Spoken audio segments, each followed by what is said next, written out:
여러분, 이게 말이 됩니까? 증인으로 불렀는데 최상목 전 부총리 재판장에 안 나왔습니다. 그냥 몸이 아파서 못 갔다 이게 아니에요. 이건 의도된 불출석, 계산된 침묵입니다. 재판부는 분명히 말했습니다. 여러 차례 연락을 시도했지만 연결이 안 된다. 소환장도 전달이 안 됐대요. 여러분, 이게 우연입니까? 국가의 핵심 인물이 증인으로 지정됐는데 전화 안 받아요. 안 왔어요. 이게 지금 통하는 나라입니까? 제가 보기엔 지금 최상목은 저울질 중입니다. 법정에 나와서 입을 열면 자신의 이름이 정치판에 휘말릴 수 있습니다. 그런데 침묵하면 당장 불출석 경고는 받을지 몰라도 시간을 벌 수 있죠. 그는 지금 어느 쪽이 더 안전한가 계산 중인 겁니다. 진실을 말할 것이냐 아니면 숨을 것이냐, 그 두 길 사이에서 머뭇거리고 있습니다. 근데 여러분, 정치판에서 시간은 무기입니다. 나서면 불리하니까 지연시키고 눈치 보고 판도를 살피는 겁니다. 누가 이길지 누가 무너질지 그걸 본 다음에 움직이겠다는 거예요. 이게 바로 저울질입니다. 책임은 피하고 유리한 순간만 잡겠다는 그 계산. 정치인들이 늘 해오던 방식 아닙니까? 하지만 재판부가 이미 경고했습니다. 정당한 사유 없이 불출석할 경우 제재하겠다. 이제 그 침묵도 오래 못 갑니다. 그는 곧 선택해야 합니다. 법정에 나와 진실을 말할 것인가, 아니면 끝까지 숨으며 책임을 회피할 것인가. 그런데 한 가지 확실한 건 침묵은 더 이상 방패가 아닙니다. 이제 그 침묵이 의혹보다 훨씬 더 무겁게 기록될 겁니다. 이번 일 단순한 불출석 아닙니다. 이건 정치적 기류 변화의 신호입니다. 그가 왜 이 시점에서 사라졌는지, 누구를 지키고 있는지, 그리고 그 뒤에 어떤 세력이 움직이는지. 이건 절대 그냥 넘어갈 일이 아닙니다. 최상목의 침묵, 그건 단순한 회피가 아닙니다. 누군가를 지키기 위한 선택일 수도 있고 혹은 자신을 위한 거래일 수도 있습니다. 하지만 진실은 결국 드러납니다. 시간이 조금 걸릴 뿐이죠. 여러분, 이 사안 그냥 넘어가면 안 됩니다. 영상을 시작하기 앞서 구독과 좋아요를 꼭 부탁드립니다. 한덕수 재판하는 이진관 재판관님 있죠? 저는 그 카리스마가 장난 아니더라고요. 그분 보고 있으면. 원래 많은 네. 재판이 이렇게 진행합니다. 되게 근엄하고 딱딱 포인트를 집어서 얘기해 주시는데, 맞아요. 근데 혹시 영상이 준비되어 있는지 모르겠지만, 지금 이제 이진관 재판관님의 모습이고요. 저희가 이제 지귀현 재판관의 그 변호 스타일을 좀 요청을 드렸는데, 혹시 그게 준비가 안 돼 있다면, 예, 그냥 진행을 하도록 네. 하겠습니다. 그 지귀현 재판, 그러니까 그 판사의 법정 진행 스타일을 보면 웃으면서요. 막 약간 농담 따먹기, 지금 표정만 봐도 네. 너무 대비가 되잖아요. 농담 따먹기를 막 하고 있어요. 이게 지금. 예. 이제 평소 재판이면 저희가 이제 법관 평가할 때 좀 높게 평가도 받고 이랬던 분이라고 하잖아요. 왜냐하면 어떻게 보면 이진관 판사가요? 지귀현. 지귀현이. 그러니까 변호사들은 엄청 이제 막 예. 꾸짖고 예. 막 어떻게 보면 짜증내는 판사들을 혼내고 많이 해보니까 막, 예. 어떻게 보면 얘기할 걸 하세요 이러면서 이제 기회도 다 주고 이런 게 좀 좋아 보여요 실제로. 근데 이 재판은 그런 재판이 아니에요. 그 내란 재판이지 않습니까? 내란 재판이고 국민한테 총뿌리를 겨냥한 거예요. 거기에 대해서 잘못이 없다고 하면서 심지어는 재판부를 사실상 희롱하고 우롱하면서 재판에 안 나와요. 본인이 정말 필요할 때 선택적으로 나오는데 그때 재판장이 이런 태도를 견지하는 거 맞지 않습니다. 예. 그러니까 저는 누가 맞고 누가 틀리다 이것보다는 통상의 법원에서 볼 수 있는 풍경은 사실 이진관 부장판사예요. 예단을 별로 드러내려고 하지 않고 예. 할 말만 하면서, 그리고 원칙대로 해야 되는 거예요. 최상목? 또 송달도 안 받고 지금 그러니까요. 안 나와? 예. 이거 나와야지. 그러면 저희가 주요 증인인데 안 나온다 이러면 과태료를 해요. 500만 원. 500만 원 정도를 이제 통상적으로 정해진 룰인데 안 하는데 또 안 나와? 이건 너무 중요 증인. 그럼 구인하는 거예요. 강제 구인하겠다? 네, 끌어오겠다는 예. 겁니다. 그런 게 원칙인데 그 원칙이 지기현 재판부에서는 잘 보이지 않는다. 그러게요. 아니, 그리고 최상목도 좀 이해가 안 되는 게, 본인이 국회 나와서도 했던 얘기가, 본인은 되게 완강하게 반대를 했다, 그때 당시에. 근데 그 외교부 장관인가요? 조태용? 네, 조태용이, 조태열이 나와서 증언을 한 바에 따르면 굉장히 세게 얘기했다는 거잖아요. 최상목이 한덕수 총리한테도 공직생활 50년 그렇게 마무리할 거냐라고 이야기도 했고, 이상민 행안부 장관에게는, 전 행안부 장관에게는 너는 원래 예스맨이니까 너 안 하겠지, 이런 발언도 했다라는 건 본인이 그래도 그 중에서는 뭔가 의견을 표명한 거라고 볼 수 있는데, 그러면 나와서 떳떳하게 얘기를 하면 될 텐데 왜 안 나오고 있는 것이냐, 이 부분은 고민이 될 것 같아요. 왜냐하면 이 최상목이라는 사람은 그 당시에 조태열 장관이 거짓을 가공할 이유가 1도 없는 거예요. 예. 그 당시 상황을 이제 설명하는 거란 말이에요. 당신 지금 미쳤냐, 거의 그 수준인 거예요. 50년 공직 이렇게 마무리할 거냐. 이게 예. 국무회의, 이게 헌법에 보면 계엄은 이제 국무회의는 의결과 심의가 있는데 이거는 심의예요. 그러니까 의견을 들어야 되는 거예요. 뭐 예. 이렇게 손 들고 찬성 뭐 이런 것까지는 안 하더라도 그런 게 아니에요. 뭐 손꼽 보면서 김용현이 막 4, 그러게요. 3, 2 그러면서 오기만 하고 마지막 사람은 앉자마자 문건 돌리더니 막 윤석열이 튀어나가고 이런 수준이에요. 거기에 대해서 문제의식이 있었다는 거예요. 그러니까 나온 워딩이 그거예요. 이게 어떻게 국무회의 심의냐. 이거는 절차도 틀렸고 실체도 맞지 않는다라고 얘기를 했다라는 거예요. 그게 진심일 겁니다. 왜냐하면 예. 그 당시 상황에. 근데 그 이후에 흘러가면서 계엄을 진짜 하고 막 이상한 난리통으로 가니까 본인이 약간 거짓말도 하고 왜냐하면 무슨 문건도 받고 이랬는데 한덕수 씨랑 거의 비슷한 예. 주장했었거든요. 나 이거 뭐 몰랐었고 뭐 못 그러니까요. 받고 뭐 누가 줬는데 누가 줬는지는 기억도 안 나고 그러니까 자기가 면피하고 싶은 인데 아마 이 무게를 저울질할 거라고 봐요. 저는 이 사람이 정말 본인도 공직 한 3, 40년 하신 분이잖아요. 예. 그 엄중함을 본인이 한덕수를 일갈했을 때 엄중함을 알고 있다는 거죠. 그걸 하면 증인으로 나와서 진실을 얘기해요. 그러니까요. 예. 진짜 부탁드립니다. 제 관점에선 대단히 상식적입니다. 박상우 전 국토부 장관이 한덕수 재판의 증인으로 나왔거든요. 예. 그런데 이 박상우 장관을 향해서 이진관 판사가 이런저런 이야기를 하는데 참 그냥 상식적인 모습인데도 내가 너무 고맙고 너무 감동적이더라고. 네. 그 장면 잠깐 보고 오겠습니다. 적인 생각을 묻겠습니다. 그 당시에 비상계엄을 해야 될 상황이었으리라고 생각하십니까? 전혀 잘못됐다 할 이유도 없었고 해서는 안 된다고 생각합니다. 그만큼 저 시점에 모든 사람들이 다 생각했지만 계엄이라는 걸 대한민국 국민 누가 그걸 생각을 하고 할 수 있었겠습니까? 생각할 수도 없는 비상계엄이 됐는데 정의는 아무 말도 하지 않고 있다가 나오셨다는 거 아닙니까? 국무위원들이 그냥 저 자리에 참석을 했을 뿐이지 뭐 무게감 있게 그걸 뭐 다루거나 또는 뭐 할 만한 상황이 아니었고요. 법적인 책임을 떠나서 그렇게 말씀하시는 게 적절하신 겁니까?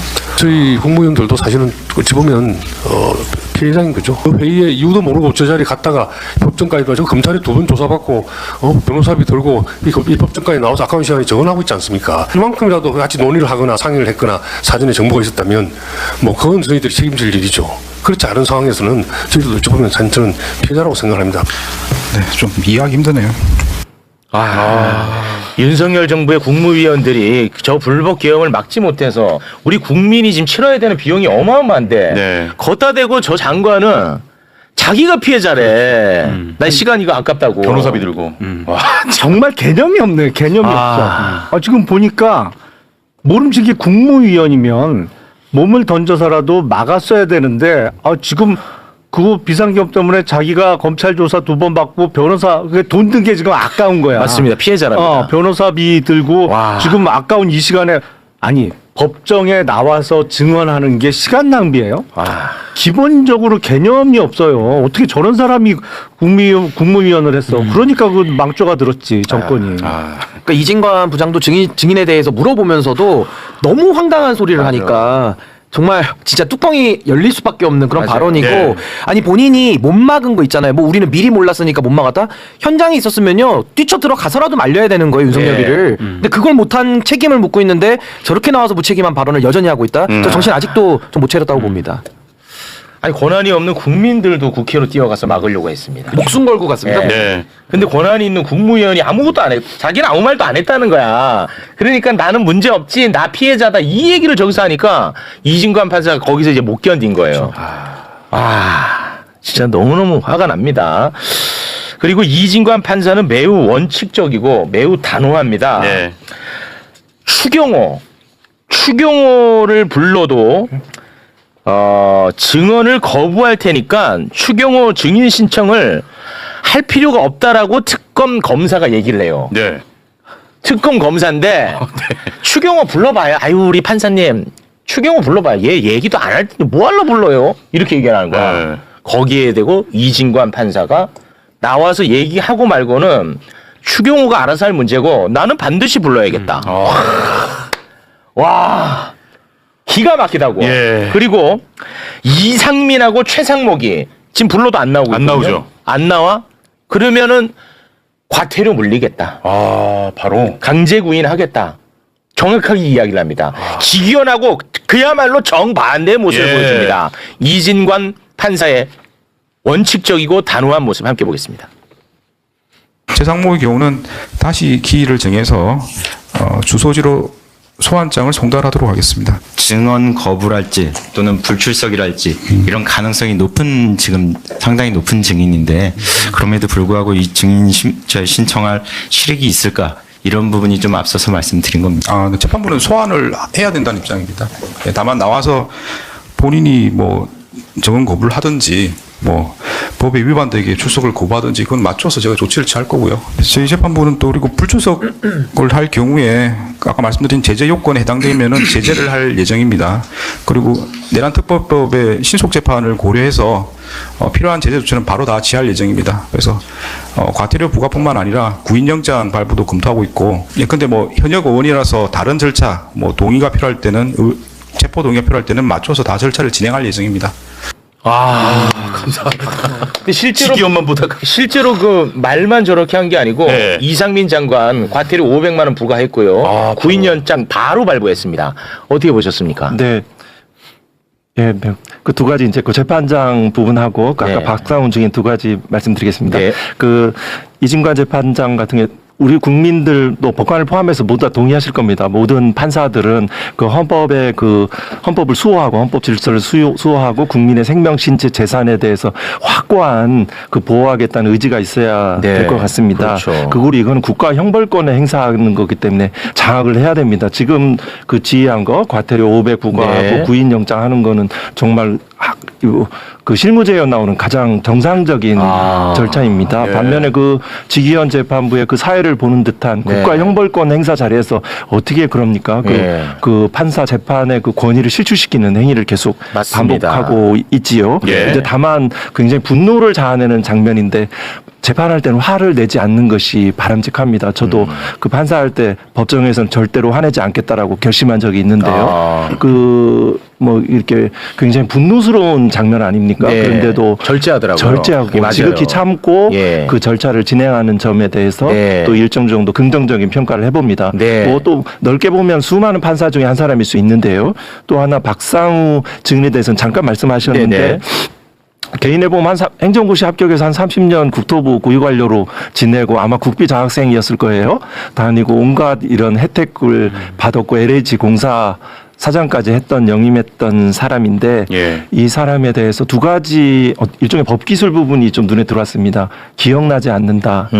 그 한덕수의 내란임무 주요 종사에 관련되는 혐의 사실 그 공소 제기된 사실에 대해서 범죄 사실에 기억나지 않는다라고 진술하는 거. 네. 또 한편 자기가 피해자라고 하는 거. 맞습니다. 직무유기나 직권남용의 피해자라고 하는 것은 아주 유력한 방어 수단이거든요. 그 여기에서 보면 자기 피해가 뭔가 보니까 결국은 뭐 특검 이제 시간과 변호사비. 서울고검에서 지정된 조사 2번 나갔고 변호사비 들고 내 아까운 시간 여기 와서 해야 된다. 맞습니다. 이게 말이 됩니까? 네. 실체 진실을 발견해서 진실을 증언할 의무가 있는 사람이 그렇습니다. 그리고 말씀하신 대로 그날 어떻게 우연찮게 늦게 도착한 거죠. 그 자리에 있지 않고 아마 도착했으면 찬성 내지는 침묵했을 것인데 그 그렇겠죠. 직후에 내가 그 국무위원이면 이 부당하니까 이거를 철회하든지 진행을 막든지 이런 조치를 하는 것이 법적인 국민들이 가지고 있는 기대잖아요. 그렇습니다. 그거를 소홀히 하였잖아요. 네. 그리고 그 내란이 일어나기 전 과정들을 자기가 지켜봤을 거 아닙니까? 네. 그에 관련되는 범행의 동기,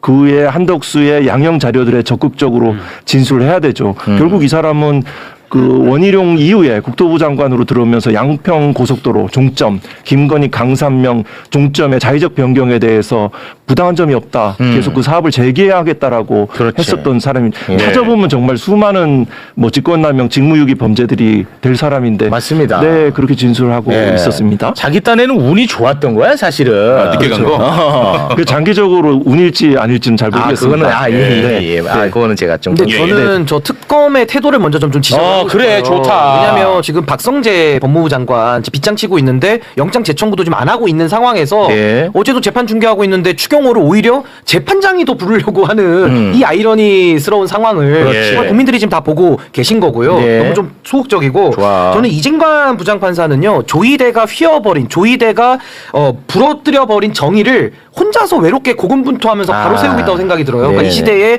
정의, 이 시대의 양심 저 사이다 진행을 저는 우리 국민들께서 더 봐주시고 저는 맞아요. 더 응원을 해야 된다고 생각합니다. 그래야 맞아. 더 많은 판사들이 이 헌법 수호의 마음을 저는 쏟는다고 보거든요. 맞습니다. 이진관 부장판사 왜 저렇게 하겠습니까? 나라 걱정하고 있는 거예요. 그렇지. 근데 지기현이는 뭐 걱정하고 있는 줄 아십니까?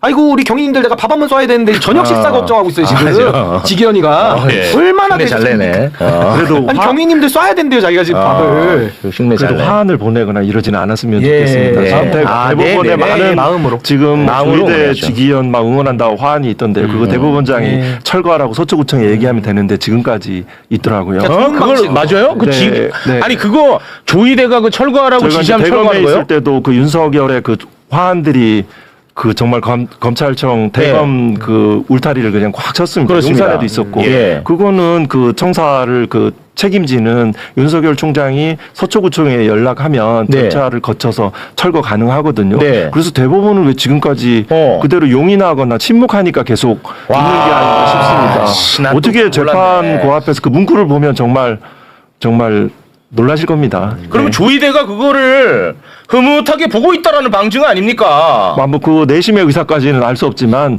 적법한 이 재판의 독립을 위해서도 그런 부분들은 철거 조치에 적극적인 의사를 표명해야 될 것 같습니다. 와. 서초역에 가면 보입니다. 근데 그때 이제 네. 윤석열 당시 검찰총장 때 뭐 응원하는 화환 같은 거 이렇게 대검 쫙 돌려서 다 쌓았잖아요. 맞습니다. 근데 그게 지금 드러난 거는 김건희의 이모가 자기가 뭐 이거 네네. 작업했다 네. 말고도 다른 팀이 또 있어요.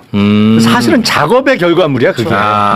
이게 조작 여론 조작이죠 사실. 그러니까 돈 되고 뭐 한 사람이 있어. 근데 그거 해서 그게 뉴스에 나오니까 그렇지. 그러면서 이제 뒤늦게 덩달아 이렇게 하는 사람들이 나와서 더 많아진 건데 사실 처음에는 철저하게 작업의 결과였어요. 네네. 와 굉장히 이거 충격적인 장면이 하나 또 있었는데 우리가 그냥 평범한 국민들도 윤석열이의 탄핵 심판 과정을 정말 다 꼼꼼하게 지켜봤습니다.